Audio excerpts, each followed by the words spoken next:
60 साल की बूढ़ी कुंतल अपने बेटे बैजू और बहू बेला के साथ सीतापुर गांव में रहती थी। उसके चेहरे की झुर्रियां और उसके बालों की सफेदी बढ़ते बुढ़ापे को साफ तौर से साझा कर रही थी। देर सांझ उसका बेटा बैजू घर आता है। बैजू बेटा, तू आ गया? माँ, जब आपने मुझे दरवाजे से दस्तक देते देख लिया तो टोकना जरूरी है क्या? अरे बेटा, परसों तेरे बाबूजी की बरसी है। माँ, मेरी इतनी कमाई नहीं जो मैं हर एक साल बाबूजी की बरसी मनाता रहूं। अपने जाने के पीछे एक पैसा नहीं छोड़ गए वो। अरे छोड़ क्यों नहीं गए? तुम्हारी बूढ़ी माँ का पेट भरने की जिम्मेदारी तुम्हारे ही सर तुम अड़ गए हैं। दिन भर पड़े पड़े मुफ्त की रोटियां तोड़ती है और सांझ होता नहीं कि करहाने का स्वांग रचना शुरू हो जाता है। और नहीं तो क्या, सारा दिन अपने सफेद केश को ही संवारती रहती है। बैजू बेटा, तू अपनी बूढ़ी माँ का भरोसा कर। मैं तो अपनी तरफ से भरसक कामकाज किए देती हूँ। मेरे टखनों में इतना बल नहीं बचा कि मैं बहू की तरह एकदम फुर्तीली होकर काम करूँ। अरे माँ, मैं अंधा नहीं, सब कुछ साफ साफ देख सकता हूँ कि कौन काम करता है और कौन आराम। बेचारी मेरी बीवी बेला की सूरत ही बता देती है कि उसको सारा दिन चैन नहीं होता।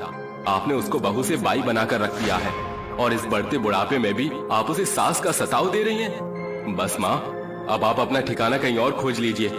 आज हम 2 दंपति हैं, मगर कुछ ही महीने में मेरा बच्चा इस दुनिया में आने वाला है। अगर आपका पेट भरता रहूंगा तो मैं अपने बच्चे के भावी भविष्य के लिए कुछ भी जोड़ बटोर नहीं पाऊंगा। मगर बैजू बेटा, ये तो सोच कि इस बढ़ते बुढ़ापे में तेरी बूढ़ी माँ कहाँ जाएगी। अरे ओ सासू माँ, ये मगरमच्छ की टेसवी बहाना बंद कीजिए। सैकड़ों वृद्धाश्रम है, कहीं भी जाओ।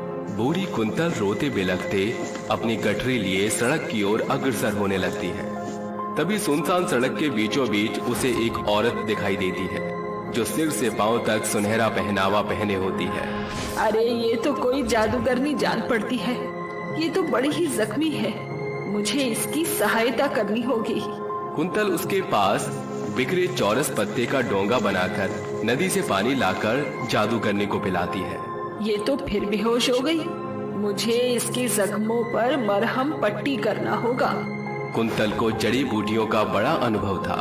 जंगल के पेड़ों पत्तियों से लेप बनाकर जादूगरनी के जख्मों पर जैसे लगाती है कि कुछ ही देर के बाद जादूगरनी बेहोशी से बाहर आ जाती है। बूढ़ी अम्मा, क्या तुमने मेरी जान बचाई? तुम यहाँ बोझिल बदहाल अवस्था में पड़ी हुई थी। तुम्हारा बहुत शुक्रिया बूढ़ी माँ। अरे बूढ़ी माँ, तुम्हारे केश तो बड़े लंबे और कपास की तरह चमक रहे हैं। हाँ, एक समय में मेरे बाल बेहद काले, घने और लंबे हुआ करते थे, मगर फिर बुढ़ापे के साथ सारे बाल सफेद हो गए। जादूगरनी कुंतल के सुंदर सफेद बालों पर जैसे ही अपनी जादुई छड़ी घुमाती है, कुंतल के बाल सिर से पांव तक लंबे सुनहरे बालों में सराबोर हो जाते हैं। ये कैसे किया तुमने? मैं एक जादूगरनी हूँ। ये सुनहरे बाल जादुई हैं। अब आप इससे जो भी मांग करेंगी, आपके जादुई सोने के बाल उसे पूरा करेंगे। मगर याद रखना, आपके सुनहरे बालों की सीमा है। जिस पल छिन आपके बाल पहले की भांति श्वेत होना शुरू हो जाएं, उसके बाद आप अपने सुनहरे बालों से कुछ भी मत मांगना, वरना आपकी जान पर भी बन सकती है।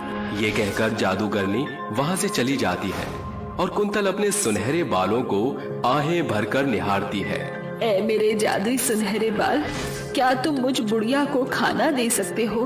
कुंतल के इतना कहते ही उसके सोने के बालों से 56 भोग का भंडार चकाचौंध चमक के साथ प्रकाशित होता है। बरसों अरसों बाद मुझ बेबस बुढ़िया के भाग्य में ऐसा भोजन मिला है। कुंतल भरपेट खाना खाकर सो जाती है। ऐसे ही सप्ताह भर होने को आ जाता है और कुंतल कहती है, न जाने क्यों आज मुझे मेरे बेटे बैजू की याद आ रही है। अब मुझे घर लौट जाना चाहिए। ये कहकर कुंतल अपने घर लौट आती है, जहाँ कुंतल के सुनहरे बाल देखकर बैजू और बेला की आंखें बड़ी बड़ी हो जाती हैं। माँ जी, ये आपके केश सुनहरे सोने की जैसे चमक रहे हैं। कौन सा कलर कराया है? अरे कोई रंग नहीं, बल्कि तेरे सास के खरे सोने के सुनहरे बाल हैं, जो मुझे एक जादूगरनी के वरदान से मिले हैं। माँ, कहीं तुम हमारे संग कोई स्वांग तो नहीं रचा रही? सच सच बताओ। लगता है तुम दोनों को ऐसे विश्वास नहीं होगा। मेरी जादुई सुनहरे बाल, इसी पल छिन्न सोने के सिक्के दो। कुंतल के इतना कहते ही उसके सुनहरे बालों से सैकड़ों चमचमाते सोने के सिक्कों की बौछार लग जाती है, जिसे देखकर बेला बोलती है, अरे सासू माँ, लगता है वो सोने पर सुहागा होने का कहावत आपके सुनहरे बाल पर ही बनी है। अरे अब तो हमारे घर की सारी गरीबी बदहाली दूर हो जाएगी। क्यों नहीं, मैं भी चाहती हूँ मेरा आने वाला पोता या पोती ऐशो आराम से जीवन जिए। बैजू, ये सारे सोने के सिक्के ले जाकर इनका सुनार के हाथों सौदा कराओ। बैजू सारे सिक्के बेचकर उनसे मिले पैसे से अपने घर की काया पलट कर देता है। एक रात दोनों दंपत्ति बातें करते हुए कहते हैं, अजी सासू माँ के सुनहरे बाल ने तो हमें सप्ताह भर के भीतर ही फर्श से अर्श पर पहुँचा दिया। हाँ भाग्यवान, मुझे तो पता ही नहीं था कि मेरी माँ सोने के अंडे देने वाली मुर्गी बन जाएगी। सही है, अब मुझे बिना मेहनत के सब कुछ माँ के सुनहरे बालों से ही मिल जाएगा। अगली सुबह बेला अपनी सास के पास आकर कहती है, सासू माँ, मेरे पास एक भी सोने के गहने नहीं बचे। अपने सुनहरे बालों से बोलकर मेरे लिए एक आधे गहने दिलवा दीजिए। ठीक है बहू, इसमें कौन सी बड़ी बात है।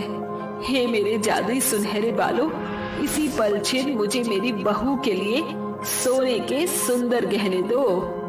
कुंतल के इतना कहते ही उसके सुनहरे सुंदर केश से अनेकों सोने के सांचे में ढले सुंदर गहने बाहर निकलते हैं।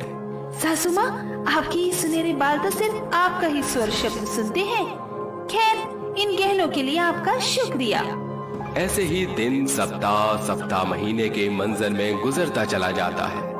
बैजू अलबेला कुंतल के सुनहरे बालों से प्रत्येक दिन अपना स्वार्थ साधते हुए कभी उसके बालों से सोने के सिक्कों की मांग करता तो कभी कुछ, जिसे कुंतल के केश जादूगरनी के कहे अनुसार सफेद होने लगते। फिर एक सांझ, माँ, मुझे व्यवसाय के लिए कुछ पैसे चाहिए, अपने सुंदर बालों से अपने बेटे की मदद कर दीजिए। बेटा, मेरे बाल सफेद होना शुरू हो गए हैं। अगर मैंने अपने सुनहरे बालों से असीमित जादू की मांग की तो ये मेरे खातिर जोखिम होगा। माँ, अपने बेटे के लिए आप जरा सा भी जोखिम नहीं उठा सकती? अरे कुछ ही तो सिक्के देने हैं। ठीक है, ऐ मेरे जादुई सुनहरे बाल, मुझे सुनहरे सोने के सिक्के दो। कुंतल के सुनहरे केश से जैसे जैसे सोने के सिक्के बरसते हैं, उसके बाल सफेद होकर सिर के अंतिम छोर पर पहुंच जाते हैं। उस रात दोनों दंपत्ति कहते हैं, अरे तुम्हारे कहने पर मैंने माँ से सोने के सिक्के मांग तो लिए हैं, लेकिन सचमुच उनके बाल आधे से भी ज्यादा सफेद हो चुके हैं। तो क्या हो जाएगा, ज्यादा से ज्यादा मर ही तो जाएंगे ना। ऐसे भी सासू माँ के सुनहरे बालों की बदौलत अब हमारे पास बड़ा घर बार, इतना सारा सोना पैसा सब कुछ तो हो चुका है। एक उनके चले जाने से क्या घट जाएगा। ये बोलकर बेला सो जाती है। अगली सुबह जब दोनों दंपत्ति की आंखें खुलती हैं, तो वो खुद को पुनः उसी घनघोर गरीबी में पाते हैं और कुंतल दुखदाई दुनिया को छोड़कर जा चुकी थी। अरे तुम्हारे भड़कावे में आकर मैंने अपनी माँ से सोने की मांग की, जिस कारण मेरी माँ आज आंखें मूंद चुकी है। यही मेरी सजा है। कुंतल ने अपनी आखिरी सांस तक अपने सुनहरे बालों से अपने बेटे और बहू की बतौर बड़ी मदद की, जिस कारण उसकी जीवन की नैया डूब गई और उसकी मौत के साथ जादूगरनी का जादू भी टूट गया और दोनों दंपत्ति पुनः घनघोर गरीबी से जूझने लगे। अपना स्वार्थ साधने के लिए उन्होंने कुंतल की सांसें दांव पर लगा दी। बजाय इसके भी उनसे सब कुछ छिन गया। शायद ये ईश्वर का प्रकोप या नियति का न्याय था।